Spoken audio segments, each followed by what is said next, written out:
Good day, ladies and gentlemen, and thank you for standing by. Welcome to the Tilray's fourth quarter and full year 2018 earnings conference call. At this time, all participants are in a listen-only mode. If anyone needs assistance during the conference, press star and 0 for an operator. Later, we will have a question-and-answer session. And as a reminder, this conference is being recorded. Now it's my pleasure to turn the call to Katie Turner from IR.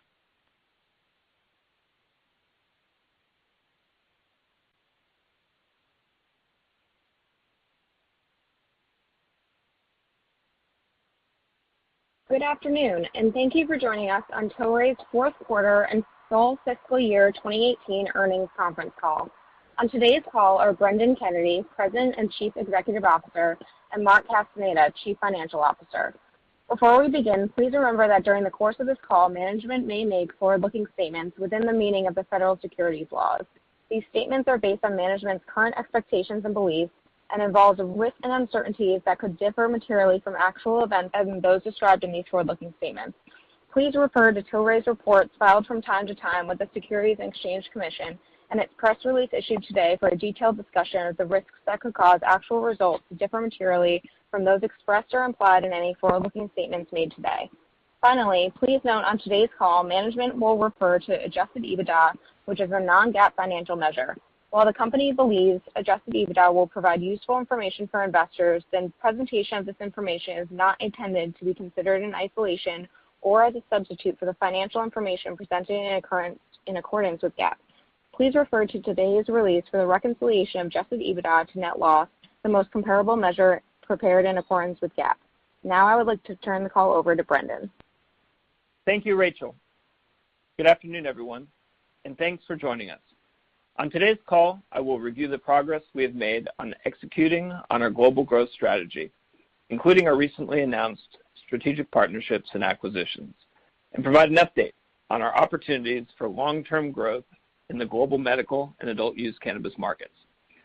Mark will then review our fourth quarter and full year 2018 financial results in more detail and discuss our long-term financial targets. After that, we will open up the call for your questions. We are still in the early stages of the global transformation of a $150 billion worldwide industry. We believe that over the long term, companies such as Tilray, with a portfolio of trusted brands powered by multinational supply chains, will win the market by earning the confidence of patients, consumers, and governments around the world. Taking advantage of Tilray's best-in-class global platform, our team continues to focus on being a leader in defining the future of the industry and delivering on the potential we see to be a multi-billion-dollar consumer packaged goods company. Focusing on our full-year results, we are pleased with our growth and momentum. Revenue increased 110% year-over-year to $43.1 million, and total kilogram equivalents sold increased both sequentially and on a year-over-year basis. We achieved this growth despite supply chain constraints across Canada that have created pricing pressure for cannabis that meets our quality standards, forcing us to source from other suppliers. Over the next 18 months, we believe there will be oversupply, just as we have seen in certain U.S. states as operators in newly legal markets race and government regulators catch up to find an equilibrium between supply and demand. To capitalize on global growth opportunities in both medical and adult-use cannabis, Tilray will deploy capital in the most promising markets where we see the greatest potential to pursue multiple paths to growth. The United States and European markets are orders of magnitude larger than Canada, so while Canada will continue to be an important market for us, we expect to focus the majority of future investments on the U.S. and Europe. We will not purchase or invest in what we believe to be overpriced supply assets in Canada, which we believe will erode in value in the medium to long term as the market normalizes. As we have communicated previously, our global growth strategy remains focused on 6 top-line performance drivers that we expect to generate strong returns as the business continues to grow. First, increase our production capacity and inventory to serve the rapidly growing global market. Second, maintain a rigorous focus on quality as we scale. Third, partner with established distributors and retailers to scale distribution of our products further and faster. Fourth, build a differentiated portfolio of brands and products that appeal to a diverse set of patients and consumers. Fifth, expand the addressable medical market by fostering mainstream acceptance with the medical community and governments.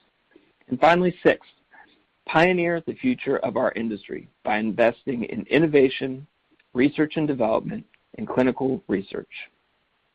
In line with this strategy, our recent strategic partnerships include a global alliance with Sandoz, a division of Novartis, one of the world's leading pharmaceutical companies. Our original agreement was focused on Canada, and this new global deal legitimizes medical cannabis on a global scale and increases access for patients in need across the world. In the next year, we anticipate distributing medical cannabis to at least a half a dozen more countries globally through this partnership with Sandoz. We also formed a strategic partnership with AB InBev to research non-alcohol beverages containing THC and CBD. The 50-50 joint venture combines AB InBev's deep experience in beverages with our expertise in cannabis products, and each company intends to invest up to $50 million for a total of up to $100 million. We are pleased to report that we have appointed a CEO for the JV and are leveraging the research that Tilray has already performed for duration and time to onset in beverages. Our revenue sharing agreement with Authentic Brands Group, ABG, is a long-term partnership designed to leverage ABG's portfolio of more than 50 of the world's most iconic brands, as well as their extensive distribution network across North America. The partnership will initially focus on CBD products in the United States and THC and CBD products in Canada, and we will expand globally as regulations permit. The branding opportunities in the U.S. and Europe around retail and OTC consumer products are far more interesting than the branding opportunity today in Canada due to packaging and branding restrictions. Additionally, when we look at net new consumers of CBD and THC, distributors and retailers want relationships with brands that they already know and trust, which is why we're so excited to partner with ABG. Strategic mergers and acquisitions remain a core focus of our global growth strategy. Last month, we closed the acquisition of Manitoba Harvest, the world's largest hemp natural foods producer, for approximately $317 million US. Manitoba Harvest has nearly 100 million Canadian dollars in gross revenues, distributes its products to more than 16,000 retail locations in the U.S. and Canada, and is a leading hemp foods company with seed-to-shelf capabilities, maintaining control over quality, production, manufacturing, marketing, and distribution of its products. The acquisition of Manitoba Harvest gives Tilray access to relationships with farmers who plant more than 30,000 acres of hemp, as well as some of the largest distributors and retailers across Canada and the U.S. We look forward to distributing hemp-derived CBD products across North America under the Manitoba Harvest brand, as well as other brands by leveraging Manitoba Harvest's established supply chain going forward. We also recently acquired Natura Naturals Holdings, Inc., a federally licensed cannabis cultivation company based in Leamington, Ontario, for approximately 70 million Canadian dollars.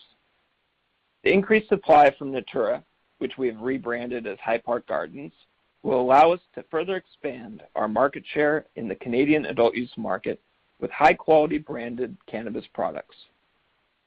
Finally, in December, we invested 7.5 million Canadian dollars in Rose Life Sciences, a Quebec-based cannabis producer, and have an exclusive sale, supply, distribution, and marketing agreement to deliver adult use products under our portfolio of brands in Quebec. We believe our recent strategic global partnerships and acquisitions demonstrate our emphasis on the diversification of our global opportunities for long-term growth and our disruption of critical industries as we expand our addressable market. Our team remains disciplined in our approach, making key strategic investments to support the sustainable growth we expect to achieve over the next several years.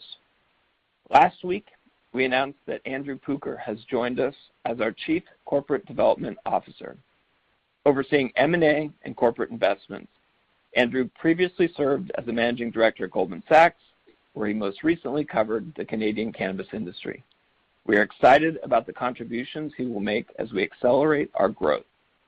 Going forward, we will continue to pursue strategic M&A that opens new territories, increases our capacity, increases our brand offerings through innovative form factors, brings us R&D technologies, and we expect to selectively invest in retail distribution.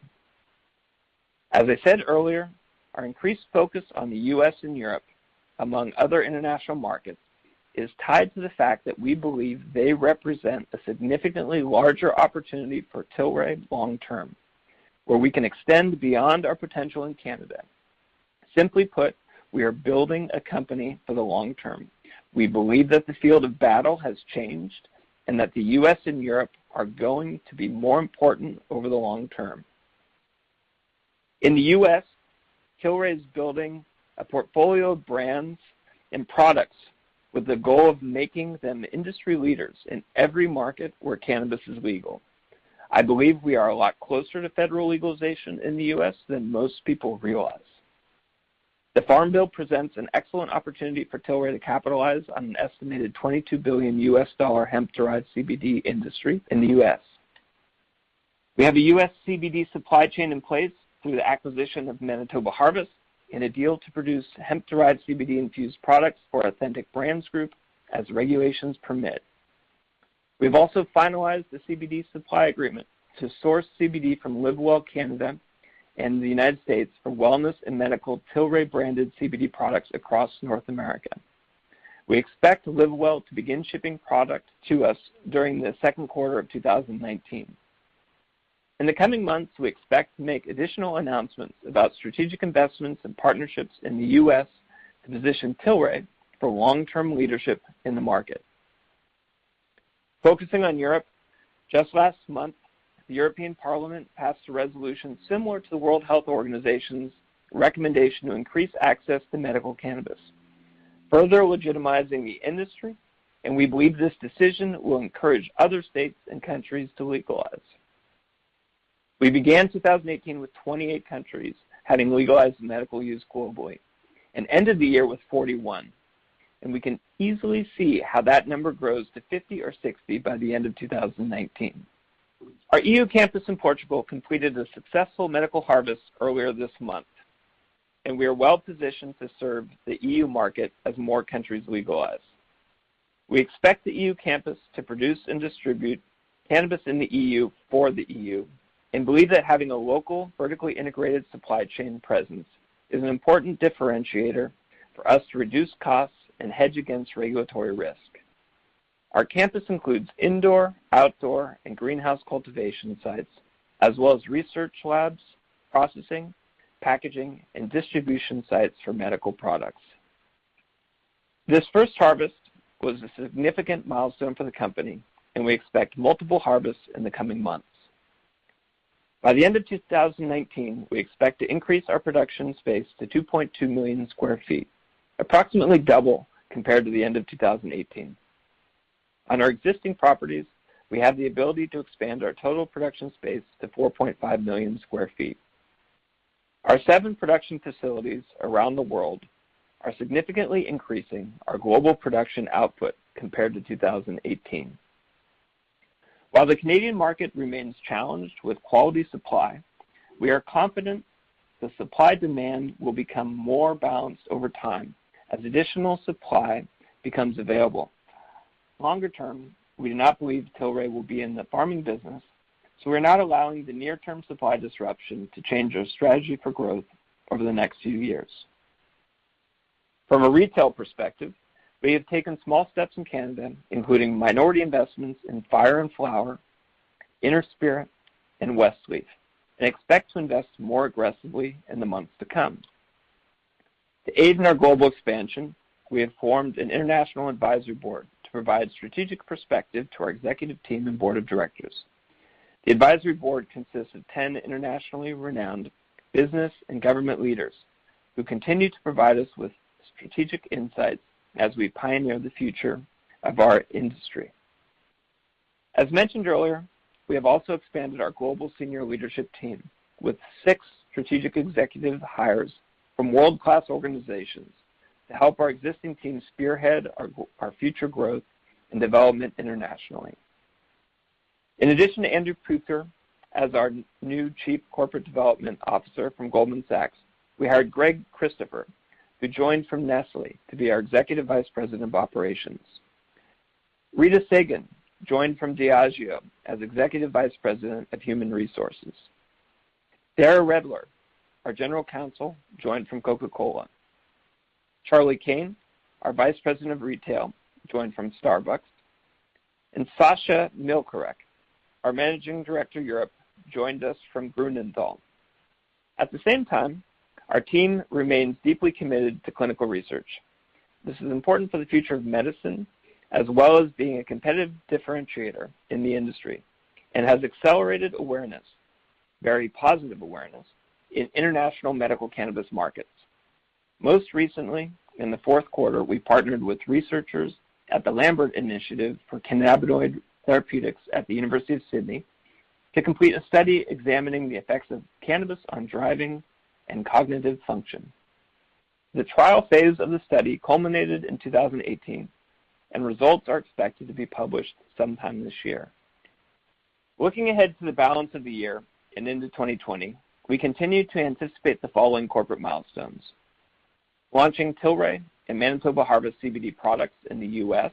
as regulations permit, signing additional adult use supply agreements in Canada, shipping Tilray products to pharmacy chains in Canada, exporting Tilray medical products to new countries, expanding Tilray's medical cannabis product offerings in the international markets we currently serve, extending our existing pharmaceutical partnerships to additional countries and regions, obtaining a sales license for Hyde Park's processing facility in London, Ontario, additional clinical trials, recruiting additional executives from outside of the industry to further strengthen our management team, and finally, adding strategic partnerships and acquisitions in the United States and Europe. In summary, we are incredibly proud of our achievements in 2018 and are excited about our growth potential over the next several years. We will continue to execute on our strategic initiatives and take actions that will fuel long-term value for our shareholders, as well as our customers, consumers, patients, and employees around the world. With that, I would like to turn the call over to Mark. Thanks, Brendan. Good afternoon to those of you joining us on today's call and webcast. It is a pleasure to be speaking with you today. Please note all the financial information we discuss today is prepared in accordance with U.S. GAAP and is in U.S. dollars unless otherwise indicated. We are pleased to report the fourth quarter financial results and the significant growth opportunities that lie ahead. Focusing on our fourth quarter results in more detail, Q4 revenue was $15.5 million, representing an increase of 204% as compared to the fourth quarter last year. Revenue growth was driven by the inaugural sales for the Canadian adult use market, bulk sales, and accelerated wholesale distribution in export markets. Extract products represented a greater mix at approximately 54% of revenue for the fourth quarter of 2018, compared to 24% of revenue for the same period last year. We are pleased with the performance in the adult use market so far and expect adult use to be a growth driver for 2019 as we continue to ramp up supply and with additional form factors that are expected to be included in our results later this year. Moving on to operational metrics. Total kilogram equivalents sold increased more than threefold to 2,053 kilograms from 694 kilograms in the same quarter of 2017. The overall average net selling price per gram increased to $7.52 from $7.13 in the prior year. The increase is primarily due to an increase in mix of higher-priced extract products with improved price per gram as a percentage of total revenue compared to the prior year. Looking at the Canadian direct-to-patient sales, our average net selling price per gram increased 9.4% to $7.43 compared to $6.79 per gram, again primarily due to product mix. Drilling into adult use, our average net selling price per gram was $5.40 per gram, which we expect to increase over the longer term as higher price value-added products become available in Q4. On the production side, we continue to expect significant increase throughout 2019 as we expand our capacity to 90 metric tons, as we bring our Ontario greenhouse and Portugal facilities fully online. As Brendan mentioned, we recently completed a successful harvest at our EU campus in Portugal and anticipate multiple harvests in the coming months. Gross margin for Q4 decreased to 20% from 57% in the same period last year as a result of procurement of third-party supply, costs related to ramping up our production, and absorbing the tax for our medical patients.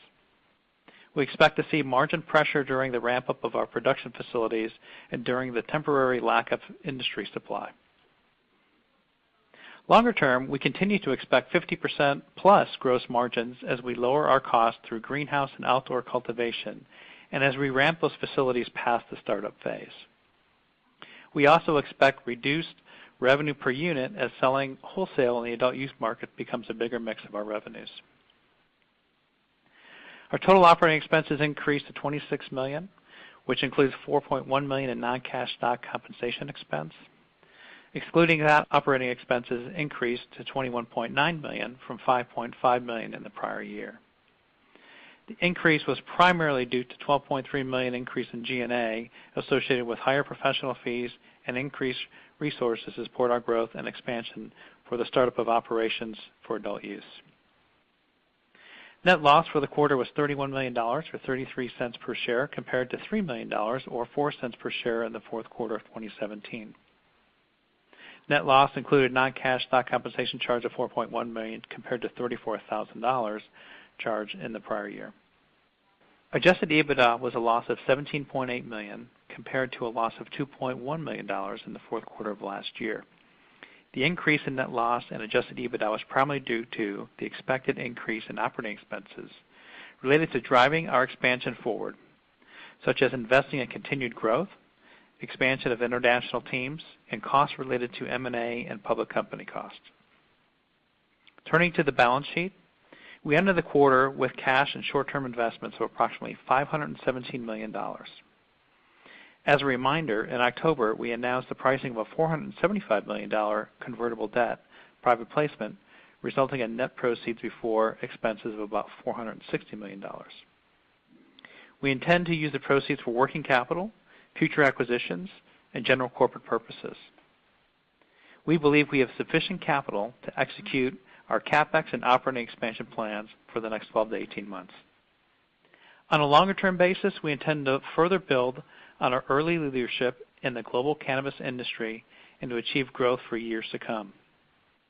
We see an opportunity to capture a sizable portion of this market with estimated gross margins of 50% plus and adjusted EBITDA margins of 25 to 30%. The EBITDA margins are based on the legal markets that exist today, and as new markets are added, we will invest to develop those markets, which could have a short-term impact on those margins, but also provide for greater revenue upside and a stronger business longer term. We are proud of our results and confident we are well positioned to continue to be a leader in the global cannabis industry. This concludes our prepared remarks. Brendan and I are now available to take your questions. Operator? Thank you.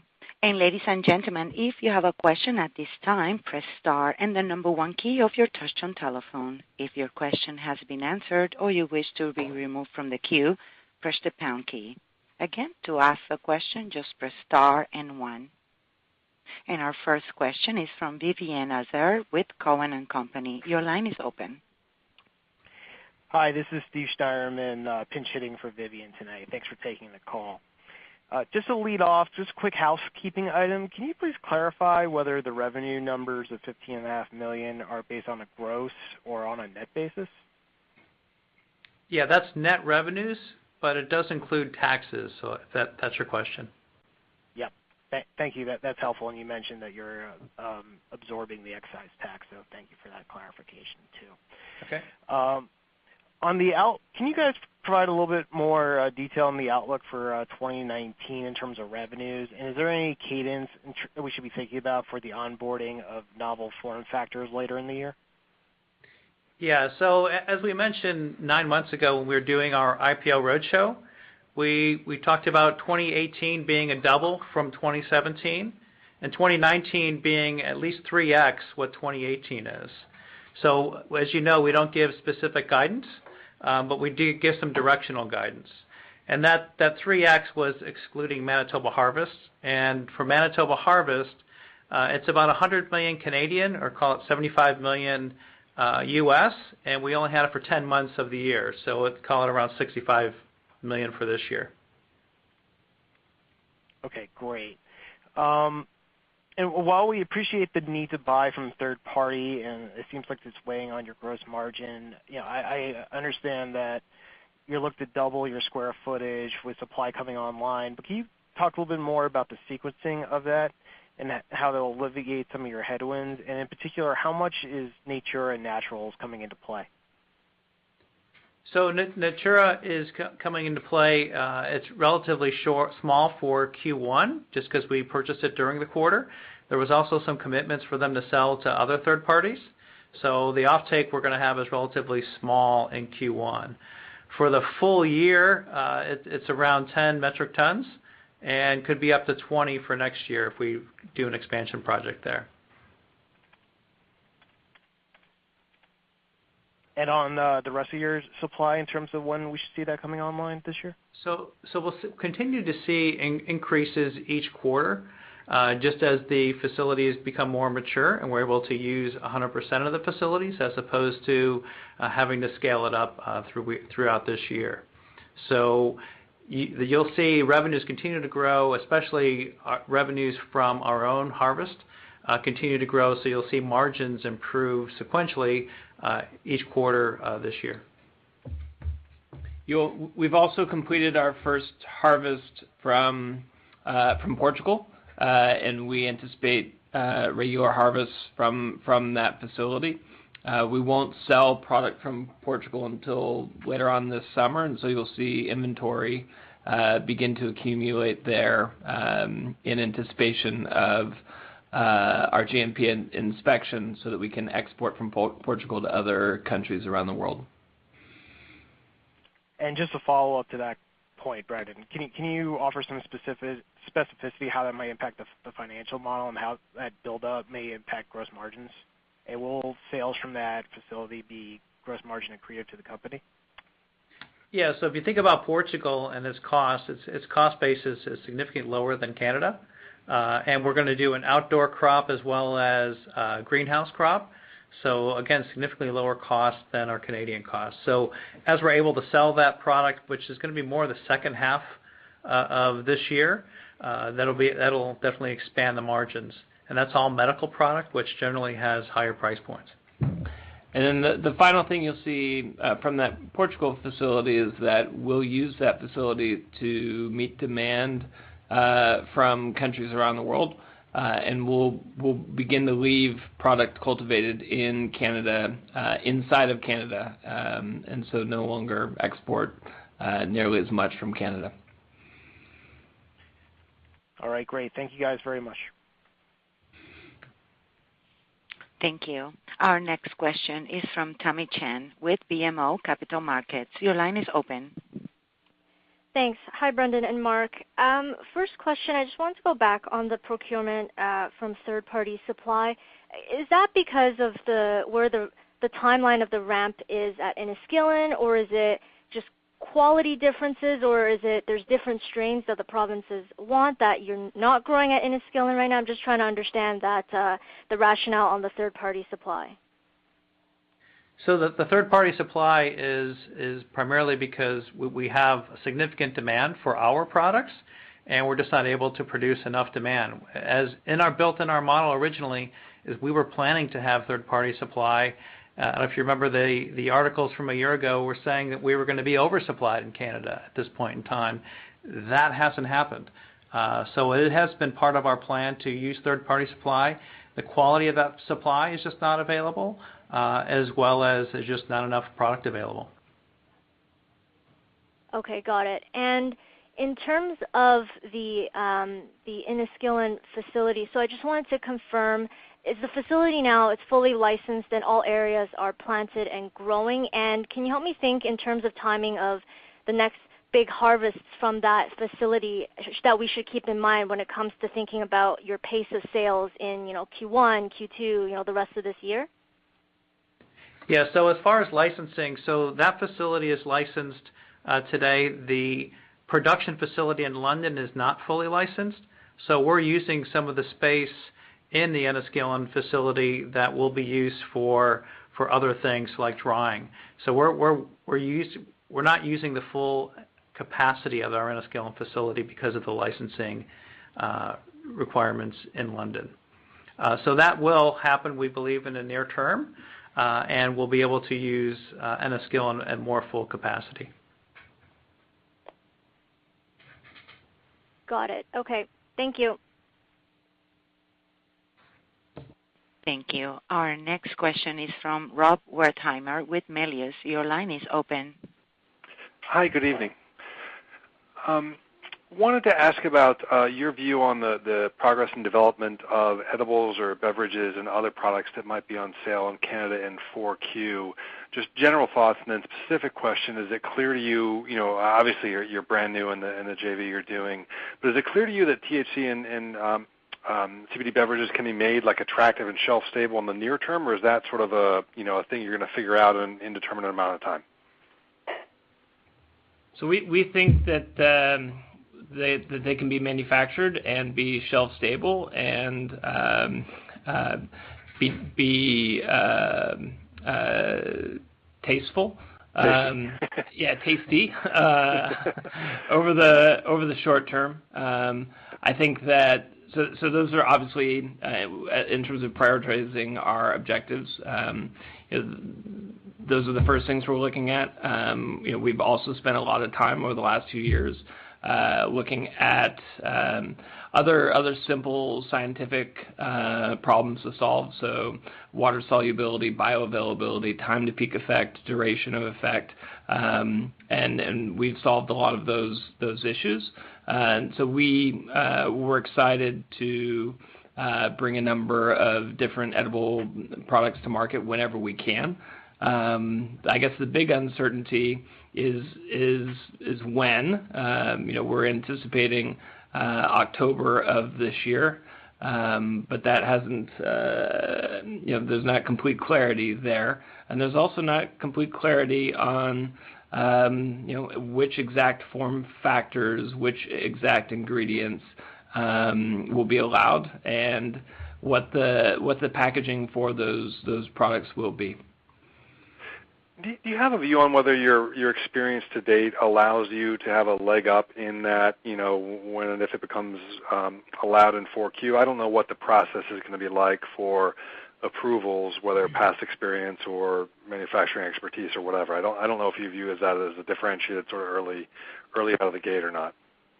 I think we have some advantages. So while we were building out our London, Ontario facility, we built out space for beverages, we built out space for oil extraction, we built out space for edibles.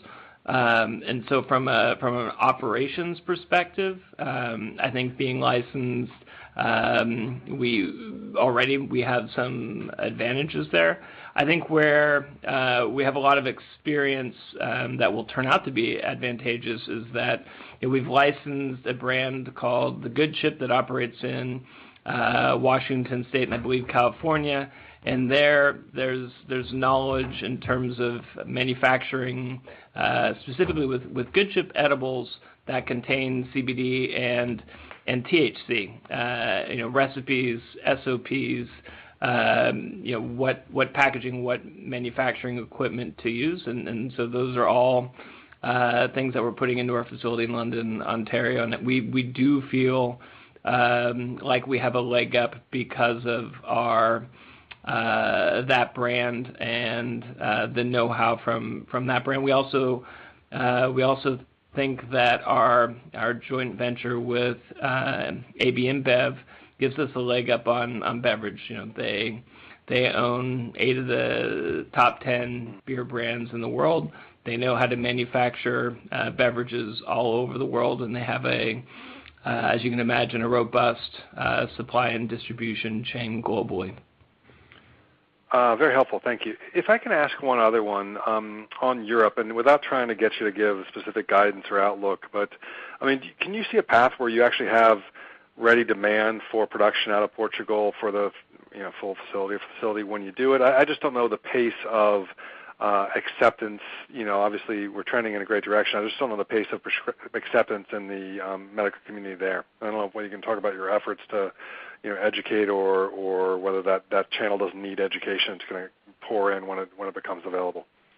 Oh, I believe that there's demand for all of our current supply in Portugal today, and demand for our forecasted supply as we ramp that facility. We export today from Canada to about a half a dozen European countries. We have a global agreement with the Sandoz division of Novartis that we signed last December, and we think we'll add roughly a half a dozen extra countries to that agreement, most of which will be in the EU. When the European Parliament passed its resolution on medical cannabis a few weeks ago, we were expecting that, and so that we expect continued growth not only within the countries in Europe that have already legalized medical cannabis, but in additional countries in Europe that will legalize medical cannabis. And just to put it in perspective, in Germany back in 2015, there were about 800 medical cannabis patients there. At the start of last year, there were about 16,000. Finished last year at about 40,000. I estimate that we'll get to about 100,000 patients in Germany by the end of this year. And so we're seeing rapid growth, not only in the number of countries, but the number of patients within individual EU countries. Very helpful. Thank you. Thank you. Our next question is from Brett Hundley with Seaport Global. Your line is open. Hi, this is Luke Perta on for Brett Hundley here. Thank you for the detail around your interest in the CBD products market in the U.S. and given the FDA's stance, I'm hoping you can help me understand kind of your approach and your view on what the company expects on this front. It's our understanding that large CPG companies are putting out RFPs for fairly large quantities of CBD isolate in the U.S. Is that something that Tilray plans to be meaningful in?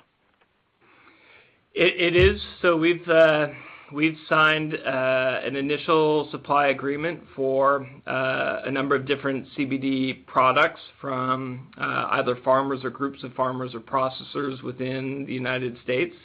And we anticipate signing additional supply agreements in the coming months and quarters. There's tremendous demand for CBD isolate and hemp-derived CBD extracts. We've been approached by a number of CPG companies that have asked us to certify their supply chain, whether it's from CBD hemp farmers in Montana or Colorado or Oregon. And so we are obviously having conversations with a number of different CPG companies. It's really the rationale behind our acquisition of Manitoba Harvest.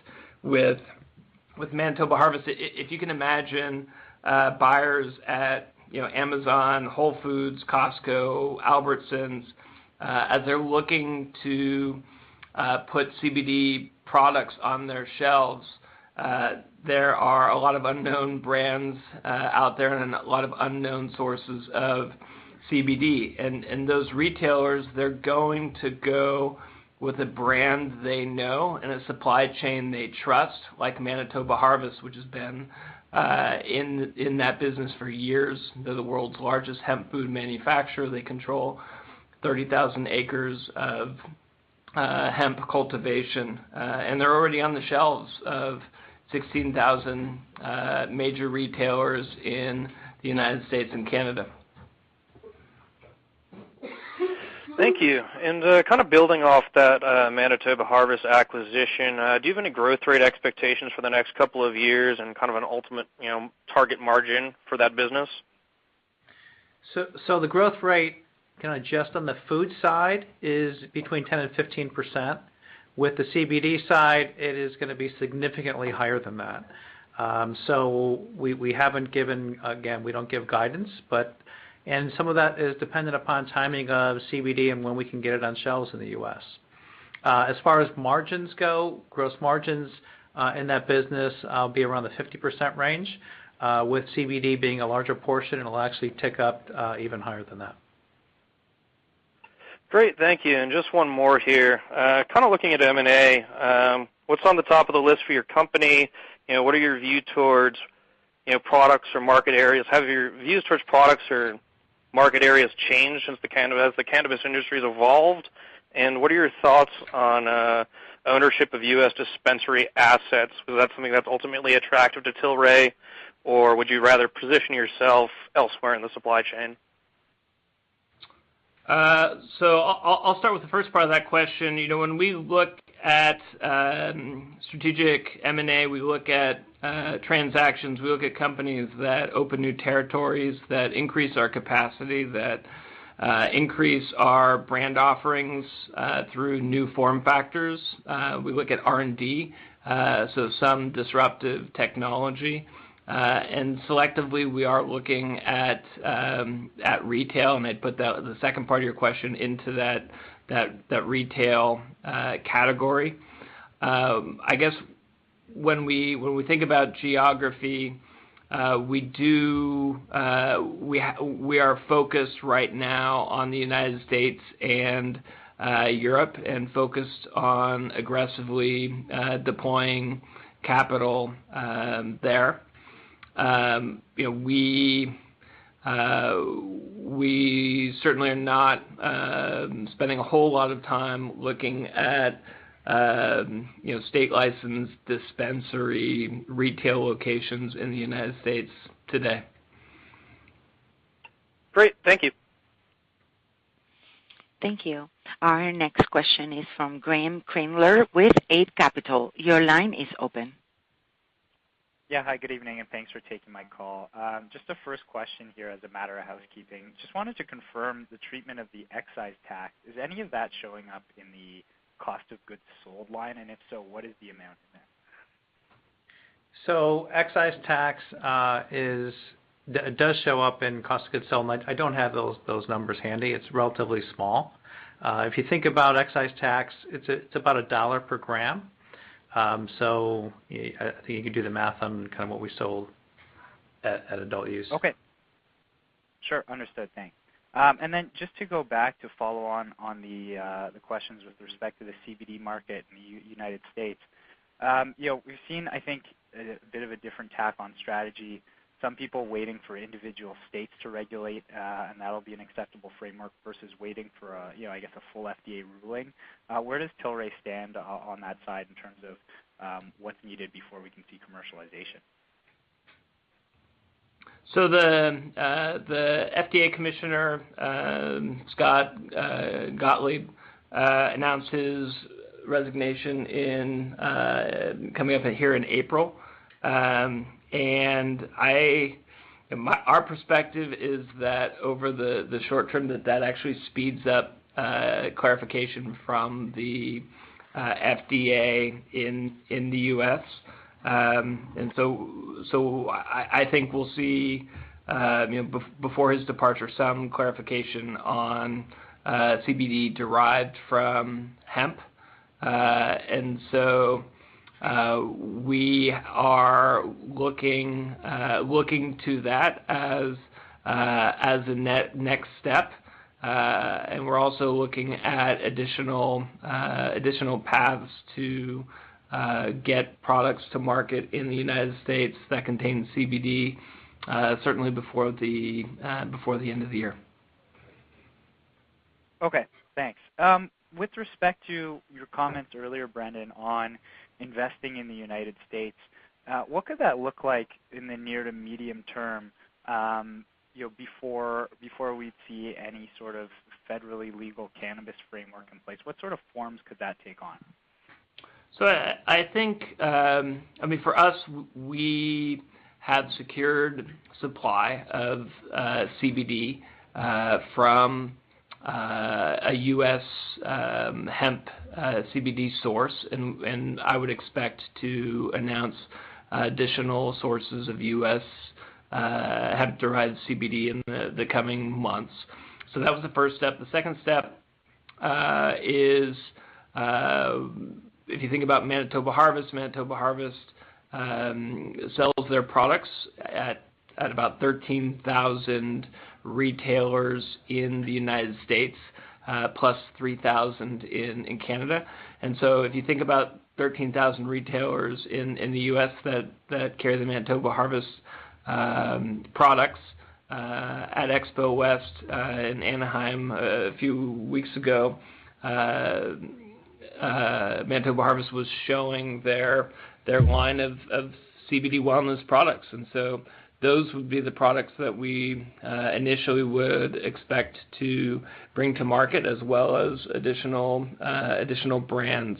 And when I say additional brands, if you think about our partnership with Authentic Brands Group, they own over 50 of the world's most iconic brands, and we have been meeting with them to determine not only which brands, but which products we're going to bring to market by the end of the year.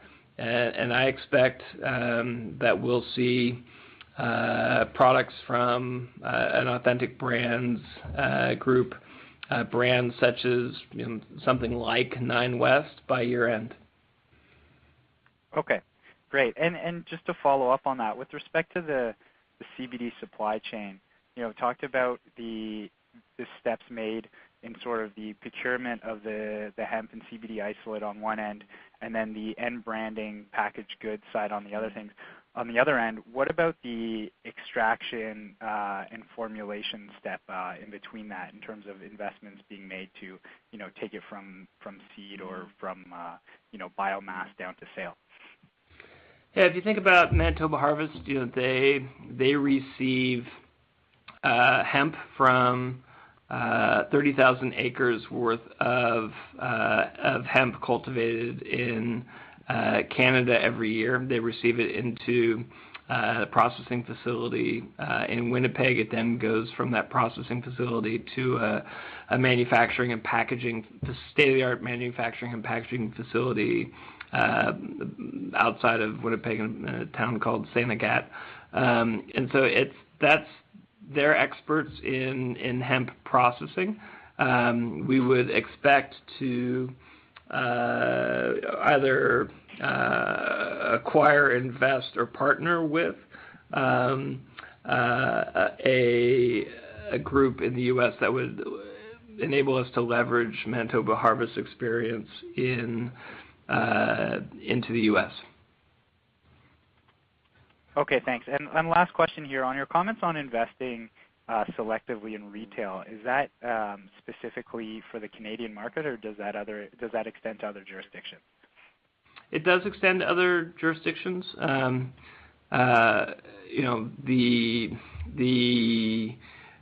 retail will look a little bit different in different jurisdictions. In Canada, obviously it's adult use retail.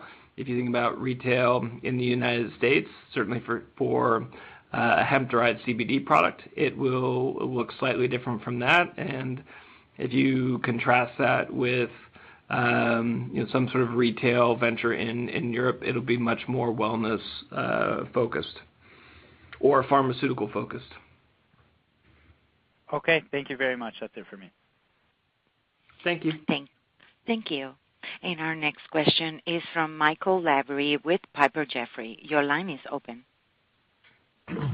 Thank you. Can you just touch on the ABI JV and what are the steps needed for expansion globally? Is it just as simple as getting recreational use legalized in other markets, or how turnkey is it to expand that as new markets open up? Yeah, at the start of last year, at the start of 2018, we announced a partnership with the Sandoz division of Novartis that was specific to Canada. I think we announced it in January, and in December of last year, so a few months ago, we announced that Canadian partnership had become a global partnership with Sandoz.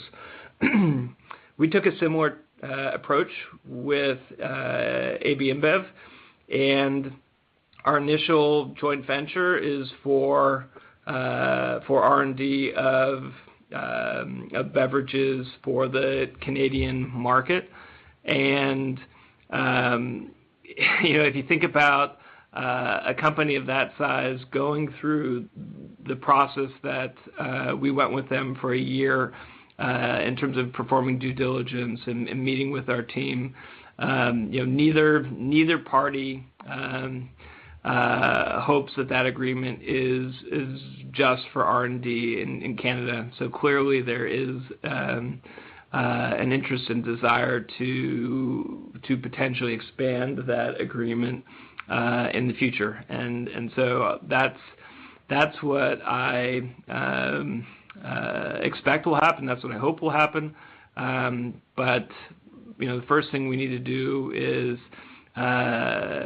develop the products and develop the brands and the packaging, the form factor, and further refine the science and get those products to market when we have an opportunity to commercialize them, perhaps as soon as October in Canada. Okay, that's great. Thank you. We've covered the U.S. CBD pretty well, but could I just follow up one clarification there? If before Gottlieb leaves, he doesn't give more detail or color, what's your understanding of the products that are within the regulation? And I know you had the tinctures and the hemp oils and the hemp hearts and hemp foods under the Manitoba Harvest brands you showed at Expo West, like you talked about. Would it just be limited to that? Is there potentially more? Are any of those ones you think have any question marks around it? What's the right way to understand what your guardrails are if he doesn't give any color before he leaves? Yeah, obviously the existing Manitoba Harvest products are already in retailers across the United States and don't need any approval from the FDA. They've already been approved. We believe there's a path to market for CBD products, but we need to do it in a way that ensures we comply with SEC and NASDAQ regulations. Okay, thanks. And then just one last one. For some of the export opportunities that you've talked about, especially as markets open up, what are some of the restrictions or conditions, if any, that might be in place? And specifically, how dependent is it on those markets not yet having supply built up such that if they built internal capabilities, would they be able to turn off the imports and potentially box you out? How's the trajectory look, or is there any risk to that runway there? So when we think about opportunities, we think about three buckets. Obviously, we think about the global medical opportunity. Currently 41 countries. I think we'll easily end this year with more than 50 countries that have legalized medical cannabis. There's a chance we could get to 60 or 70 countries, over the next really 18 to 24 months, and so that's a clear opportunity. Those Most countries are not looking to source this product from within their country. Certainly, none of the 28 members of the EU are looking for that. We picked we picked Portugal as a place to build a facility because it had an ideal climate, it had low regulatory costs, and had tariff-free access to the EU. And so it would be very difficult for a country to prevent product it would be very difficult for an EU country to prevent product from Portugal from entering that market. So we're already building that supply in Portugal. And we have a global medical distribution partner in Sandoz Novartis that already has an established supply chain. And so when we meet with regulators, elected officials, bureaucrats in countries around the world, as they enter a new regulatory framework, as they look to legalize medical cannabis, there are so many uncertainties that they face. They are strongly encouraged when they see that we have a partner like Sandoz. And I guess my final point would be that also translates to physicians and pharmacists who are looking for a trusted supplier, trusted provider of medical cannabis products. And when they see that Sandoz Novartis division label on our products, it inspires confidence and trust, and it builds a halo around our brand. That's great. Thank you very much. Thank you. Thank you. Our next question is from Mike Hickey with Benchmark. Your line is open. Hey, guys. Great quarter. Thanks for taking my questions. Appreciate it. I think you reiterated your view that you'd be increasing your capacity to 90,000 kilograms or 90 metric tons by the end of 2019. Did that just sort of were you already sort of assuming M&A, because I believe you acquired Natura after that, and you're saying that's adding 10 metric tons. So should that be added, or was that sort of already implied in your guidance that you do some M&A? Yeah, the 10 of Natura should be added, but we won't get a full 10 out of Natura this year. Again, we didn't buy it on January 1, and we do have some offtake agreements that we inherited, so we're not going to get the full 10 for Tilray. Okay, thank you. And the on your guidance for 19, or what you originally expected 3 times 2018 sales, it sounds like you're confident on that, plus the $65 million in net from Manitoba. Is that correct? That's correct. And then has the construct of that guidance changed? I mean, had you sort of fully contemplated the CBD opportunity, or has that become a bigger piece of the puzzle? And how much of that ex-Manitoba sales is sort of Canada versus what you would expect from international? So we'll break that down. You had a couple questions in there. So has it changed, or has it included U.S. CBD? Originally, when we gave that guidance, it did not include U.S. CBD. The original guidance also assumed that we were going to get plenty of product from Canadian suppliers. So there's some pluses and minuses for those two. And then your question about Manitoba, I'm not sure I understood it.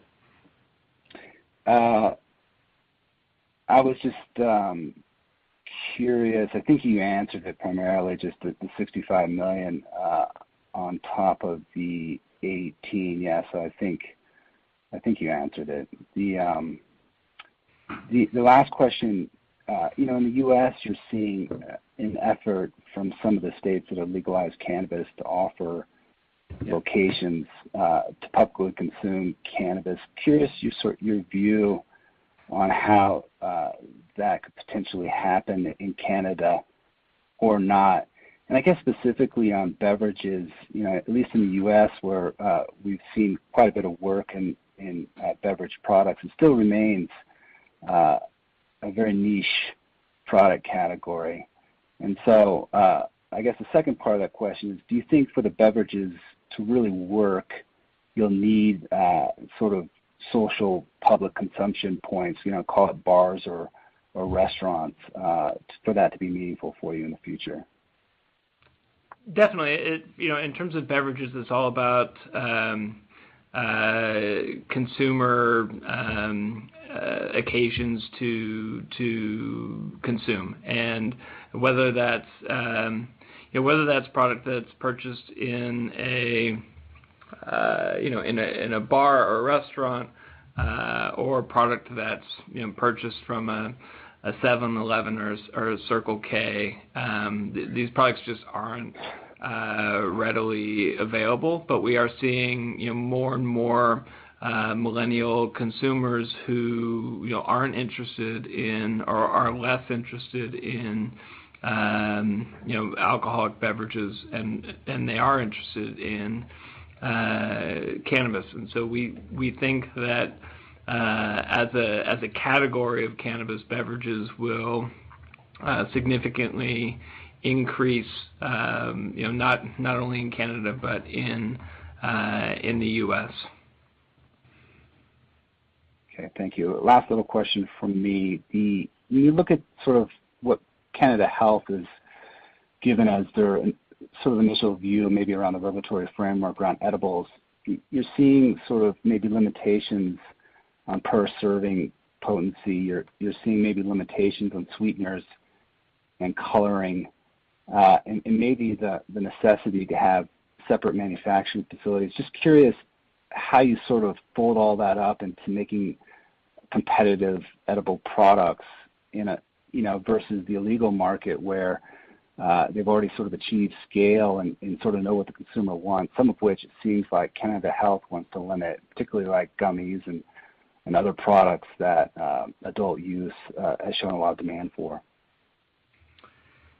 Yeah, when we've looked at the opportunity in Canada over the past few years, it's always seemed a little incongruous that a public health organization was limiting the product form factor and essentially limiting consumers' options or choices and essentially forcing them to smoke a product. It didn't quite make sense to us. We are extremely interested in the opportunity that will be made available to us when we can begin manufacturing and selling non-combustible form factors such as edibles and beverage. I think you touched on a really important point. Scale and marketing and brands are what beat the black market. And if you look at individual U.S. states, the black market has been decimated in Washington State. It's been decimated in Colorado. And every restriction that Health Canada places on the edible market in Canada, all of those restrictions empower the black market, empower products and brands that are already in, illicit products and brands that are already in consumer hands. Having said all that, we are strong supporters of portion sizing and limiting the potency of edible products, and whether that is a 10 milligram portion cap or a 5 milligram of THC portion cap, we'll adjust our products accordingly. Thanks, guys. Best of luck. Thank you. Thanks, Mike. Thank you. And our last question is from Mike Grondal with Northland Securities. Your line is open. Yeah, thank you, guys. Hey, Brendan, I know you kind of called out Germany, but what other countries do you think are most promising for medical use in the near term? Oh, gosh.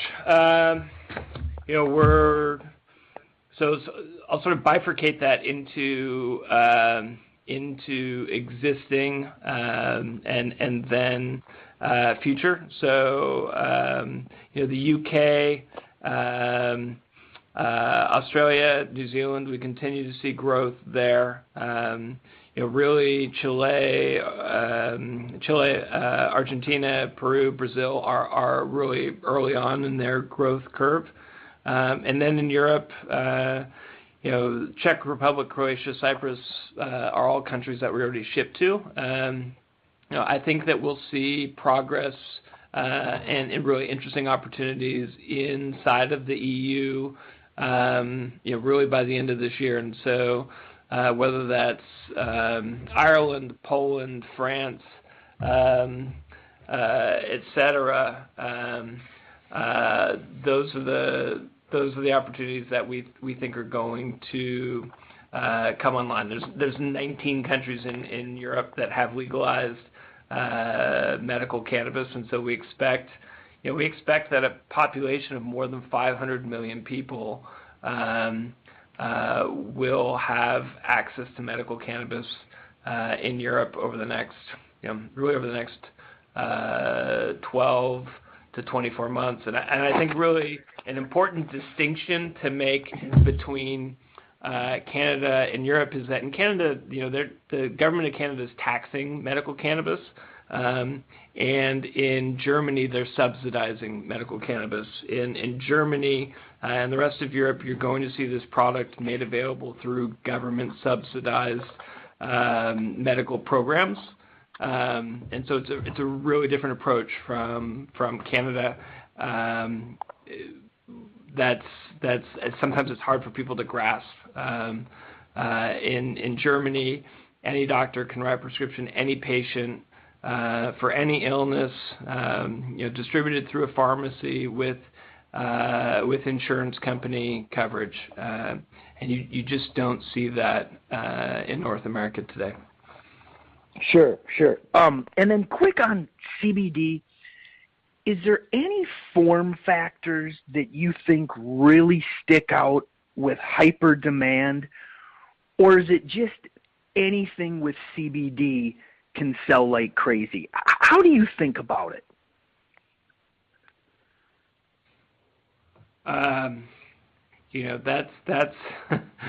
That's what's interesting about what we saw, a few weeks ago at Expo West. We had a pretty large team there from Tilray. Almost our entire U.S. team was there, as well as the team from Manitoba Harvest, and everyone on the team was sending me. They're all sending me pictures of different CBD products produced by really mainstream manufacturers, and it was across. It ran the gamut in terms of form factors. And I think I made a joke the final day that the only thing I didn't see was a CBD toothpaste, and two people sent me a CBD toothpaste, and so sent me a picture of a CBD toothpaste, and so we're seeing it in virtually every form imaginable form factor. I think what you're going to see are products, mainstream products that contain CBD, but then you're also going to see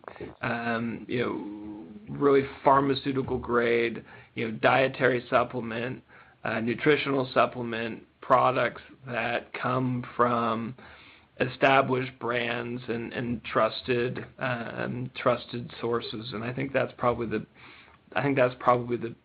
biggest opportunity. Okay, thanks a lot. Thank you. And I would like to turn the call back to management for any final remarks.